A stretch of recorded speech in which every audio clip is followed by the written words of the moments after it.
अभी मथुरा में भी कृष्ण भगवान का भव्य मंदिर निर्माण होगा यदि हमारी सरकार सत्ता में आती है तो आप बताइए कि आपके प्रत्याशी जो अरुण यादव जी हैं उनकी क्या विशेषताएं हैं कि जनता 3 बार के विधायक को छोड़कर उनको विधायक बनाएगी। अच्छा मैडम, तिलहर विधायक के भाजपा छोड़ने के बाद ही मन बनाया अरुण यादव जी ने या इससे पहले से भी तैयारियां चल रही हैं? नमस्कार, मैं हूं आकाश मिश्रा, आप देख रहे हैं द गली मोहल्ला शो।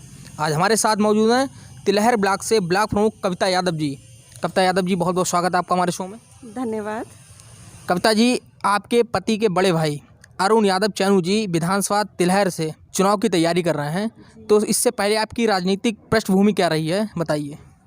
सबसे पहले तो जो मेरे बाबूजी मंत्री रह चुके हैं भारतीय जनता पार्टी से ही 1998 में वो सांसद चुने गए थे। उसके बाद भारतीय जनता पार्टी ने उन्हें मंत्री पद भी दिया है। और राजनीति हमारे आज से नहीं है, बहुत टाइम से चली आ रही है। उन्हीं के नक्शे कदम पे मेरे जेठ जी चल रहे हैं। 2016 में भारतीय जनता पार्टी उन्होंने ज्वाइन की थी और तब से वो जनता के प्रति काफ़ी कार्य कर रहे हैं, उनसे जनसंपर्क करते हैं, उन आम जनता के साथ उनका ज़्यादा से ज़्यादा टाइम वो अपना वहीं पे स्पेंड करते हैं, उनकी सेवा में ही लगे हुए हैं। और वो इस साल तैयारी कर रहे हैं बीजेपी से ही अपनी टिकट लेने के लिए। और मुझे पूर्ण विश्वास है कि भारतीय जनता पार्टी उनकी मेहनत को देखते हुए, जो भी उन्होंने कार्य किए जनता के लिए, उसको सबको देखते हुए, ध्यान में रखते हुए उन्हें इस बार मौका ज़रूर देंगी। अच्छा मैडम, तिलहर विधायक के भाजपा छोड़ने के बाद ही मन बनाया अरुण यादव जी ने या इससे पहले से भी तैयारियां चल रही थी? उनकी तो तैयारी बहुत टाइम पहले से चल रही थी। ऐसा नहीं है कि अभी किसी ने पार्टी को छोड़ दिया है तो उन्होंने सडनली अपना माइंड चेंज किया है। उनकी स्ट्रैटेजी स्टार्टिंग से ही थी। 2016 जब से उन्होंने ज्वाइन किया है, इवन उससे भी पहले से भी उनके दिमाग में था कि उन्हें इलेक्शन लड़ना है, लेकिन किसी कारणवश मौका नहीं मिल पाया। इस समय उन्हें मौका मिलेगा तो वो ज़रूर इस चीज़ का फ़ायदा उठाएंगे और लड़ेंगे भी। अच्छा, तिलहर के जो वर्तमान विधायक हैं उनके द्वारा जो भाजपा छोड़ी गई तो कई चेहरे अचानक आ गए हैं जिनके द्वारा टिकट मांगा जा रहा है तिलहर विधानसभा से, तो अरुण यादव जी को ही टिकट क्यों मिले, ऐसी क्या विशेषता है?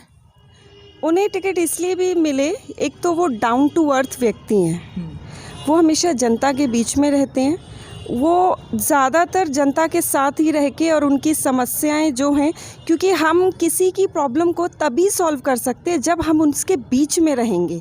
ऐसा नहीं है कि हम अपने घर में बैठे हैं और हम जनता की ओरली सुन लें और फिर सॉल्व करें। वो उनके बीच में रहते हैं, जनता की सारी समस्याओं को वो सुनते हैं। वो शुरू से डाउन टू अर्थ हैं, स्पेशलिटी है उनके अंदर ये चीज़। दूसरा, व्यवहार स्वभाव उनका बहुत अच्छा है। तो कुछ क्वालिटीज़ हैं जो बाकियों से उनके अंदर हटकर है, इसीलिए उन्हें ज़्यादा प्रायोरिटी दी जा रही है कि हो सकता है उनकी इस बार टिकट हो जाए। अच्छा, अगर टिकट मिलता है भाजपा से तो जो वर्तमान के विधायक हैं वो पिछले 15 सालों से विधायक हैं और पिछले चुनाव में उन्होंने 2 मंत्रियों को चुनाव में हराया था, तो इस बार जनता उनको मौका क्यों देगी अरुण यादव जी को अगर उनको टिकट मिलता है? ये तो देखिए पर्सनल बात है, ये तो जनता को ही पता होगा कि वो क्या करेंगी क्या नहीं करेंगी। प्रत्याशी अपनी विशेषता बताएगा कि हमारी ये विशेषता है, जो सामने वाला प्रत्याशी उसकी विशेषता क्या है वो आप जानते होंगे, लेकिन अपनी विशेषता तो प्रत्याशी खुद बताएगा। तो आप बताइए कि आपके प्रत्याशी जो अरुण यादव जी हैं उनकी क्या विशेषताएं हैं कि जनता 3 बार के विधायक को छोड़कर उनको विधायक बनाएगी इस बार? प्रत्याशी जो मेरे जेठ जी हैं उनकी क्वालिटी ये है कि एक तो वो सबकी समस्याएं सुनेंगे, उनका सारा काम करेंगे, उनका जो भी समस्याएं होंगी छोटी से छोटी बड़ी से बड़ी वो सब करेंगी। और जनता जो है अब अपना मन बदल चुकी है। अब ये तो हमारे तिलहर विधानसभा का माहौल ही बता रहा है कि वो 3 बार के विजेता विधायक को छोड़कर और भैया को मौका क्यों देंगे। तो वो तो उनकी क्वालिटी है, तो वो ये इसलिए उन्हें मौका मिलेगा क्योंकि वो बहुत स्टार्टिंग से कैंपेनिंग कर रहे हैं, वो देख भी रहे हैं, कर भी रहे हैं जनता के लिए। अभी तो उनके पास कोई पद नहीं है, लेकिन फिर भी उनसे जितना हो सकता है वो जनता के लिए करते हैं। कविता जी, योगी सरकार द्वारा कराए गए ऐसे 3 काम बताइए जिनकी वजह से आपको लग रहा है कि योगी सरकार दोबारा सत्ता में आने वाली है। हमारे मुख्यमंत्री आदरणीय योगी जी ने बहुत से कार्य कराए हैं जिनको अगर मैं अभी गिनाना शुरू करूं तो काफ़ी समय निकल जाएगा, लेकिन आपने मुझसे 3 कार्य पूछे हैं तो 3 में सर्वप्रथम तो पहला यही है कि राम मंदिर जो उन्होंने वादा किया था वो पूर्ण लगभग हो चुका है और बचा कुचा और भी अभी पूर्ण हो जाएगा। दूसरा, जब कोविड शुरू हुआ था तो किसी को नहीं पता था इतनी बड़ी महामारी देश में आएगी, इतना बड़ा संकट देश में आएगा। वो तो भारतीय जनता पार्टी ही थी जिन्होंने इस संकट से सभी लोगों को बखूबी अपने दिमाग सूझबूझ से बाहर निकाला। हमारी अर्थव्यवस्था को भी सही रखा। कोविड को होते हुए भी सब जितने भी प्रवासी आए हुए थे उनको किसी भी प्रकार की कोई समस्या ना हो, इस चीज़ का भी उन्होंने बहुत ध्यान रखा। और गरीबों के लिए उस समय राशन मुफ्त कर दिया था। राशन आज भी मुफ्त है, 1 महीने में 2 बार राशन दिया जा रहा है गरीबों के लिए। और बहुत से उन्होंने कार्य करे। दूसरा, अभी काशी का जो कॉरिडोर बना है, अभी मथुरा की भी बारी है। अभी मथुरा में भी कृष्ण भगवान का भव्य मंदिर निर्माण होगा यदि हमारी सरकार सत्ता में आती है तो। तो आप तिलहर विधानसभा क्षेत्र की जनता से क्या अपील करना चाहेंगी?